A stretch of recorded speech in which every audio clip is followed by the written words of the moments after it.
bienvenue à la revue des Unes de ce 31 octobre 2023. Eh bien, commençons ce matin par le journal Actu Niger qui nous fait savoir que l'ambassadeur du Niger à Washington, Kiari Liman Kindiri, a finalement acté sa fin de mission suite à la reconnaissance par les autorités américaines du Conseil national pour la sauvegarde de la patrie comme organe dirigeant du pays. Eh bien, le journal nous dit que nommé en décembre 2021, le désormais ex-ambassadeur du Niger aux États-Unis avait été limogé au lendemain du coup d'État du 26 juillet dernier par les autorités militaires. Il avait décidé de se maintenir à son poste et de continuer à se battre pour la restauration de l'ordre constitutionnel avant d'être poussé à l'évidence avec la décision des autorités américaines qui ont finalement décidé d'accompagner la transition au Niger où il compte plus d'1 millier de soldats. CEDEAO, intervention militaire, Macky Sall et Alassane Dramane Ouattara n'en parlent plus, note le journal ici Lomé. Eh bien, le journal nous dit que le coup d'état militaire intervenu au Niger a profondément divisé les chefs d'état membres de la CEDEAO. Au moment où le Togolais Faure Gnassingbé s'emploie à maintenir un cadre de discussion et de dialogue avec la transition militaire qui a pris le pouvoir, d'autres chefs d'État francophones comme Macky Sall et Alassane Dramane Ouattara n'avaient pas caché leur volonté de faire recours à la force pour établir le pouvoir de Mohamed Bazoum. Le quotidien du Sénégal nous rapporte qu'après Saint-Louis, voici qu'une des plus grandes artères de la capitale sénégalaise, l'avenue Faidherbe, porte désormais le nom du président Macky Sall. Eh bien, le baptême qui a eu lieu le dimanche 29 octobre a été l'occasion pour le président d'inviter les maires des villes du pays à suivre cette initiative afin que les voies et plusieurs places publiques de villes du Sénégal et des communes portent davantage des noms qui reflètent le patrimoine national et l'imaginaire collectif. En Guinée, après justement la saisie des passeports des ministres, Goumou ouvre un nouveau front, nous renseigne le journal Africa Guinée. Eh bien, en effet, après avoir ordonné la saisie des passeports diplomatiques et de services de haut cadre de l'État, le Premier ministre a donc décidé d'ouvrir un nouveau front. Dr Bernard Goumou lorgne désormais sur les actes administratifs établis par les départements ministériels, nous dit le journal. Le journal Al-Wida du Tchad évoque la RDC avec près de 7 millions de déplacés par les violences selon l'ONU.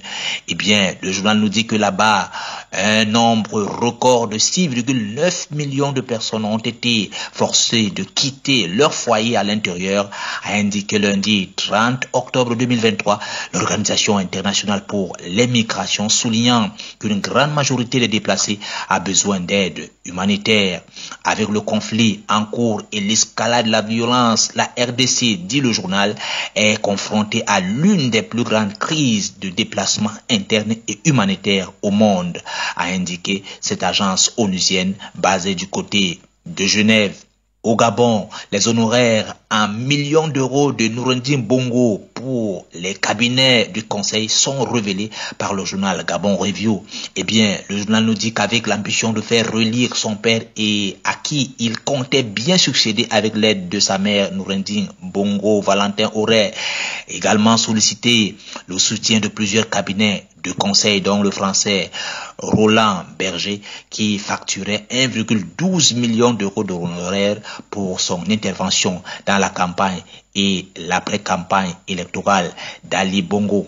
Débat à l'Assemblée nationale de la transition, Jean-François Ntunku appelle les députés à faire preuve de courtoisie, selon le journal Gabon Actu. Il a, dans son allocution prononcée lundi 30 octobre 2023, durant la session ordinaire de rentrée parlementaire, appelé les députés à faire preuve de courtoisie pendant les débats. Toujours au Gabon, les féticheurs béninois priés de quitter le pays, nous dit le journal La Nouvelle Tribune. Eh bien, au Gabon là-bas, les féticheurs étrangers ne sont visiblement plus les bienvenus. Selon les informations rapportées par les médias, ceux-ci disposent d'un délai de 6 mois pour quitter le territoire gabonais avec leurs fétiches. La décision a été prise par les traditionalistes locaux qui se sont réunis au sein d'un conseil national des rites et traditions du Gabon. Ces féticheurs étrangers sont donc pour la plupart originaires du Bénin, du Togo et du Congo selon les précisions. Le journal Tessa d'Algérie revient sur la guerre contre Gaza et l'entretien avec le recteur de la Grande Mosquée de Paris.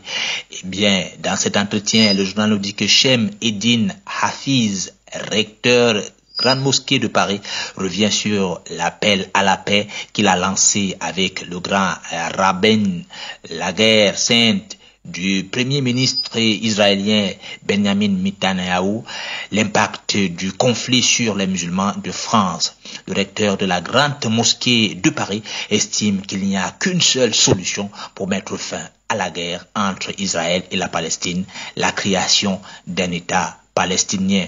Au Maroc, Maroc Hebdo, quant à lui, revient sur la ville marocaine d'Al-Waouz avec la nouvelle secousse de magnitude 4,3 le lundi 30 octobre.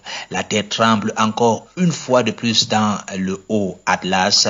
Une secousse tellurgique de magnitude de 4,3 sur l'échelle de Richter a été ressentie le lundi matin dans plusieurs villages situés entre Marrakech et Taroudan, rapporte notre confrère Air Press. Selon la source, l'épicentre de la secousse qui a frappé à 5h20 heure locale se trouve au niveau de Douar, Tangoussi, dans la commune de Andi, province d'Al-Haouz, sur une profondeur de 10 km. Terminons par la géographie de l'ennui.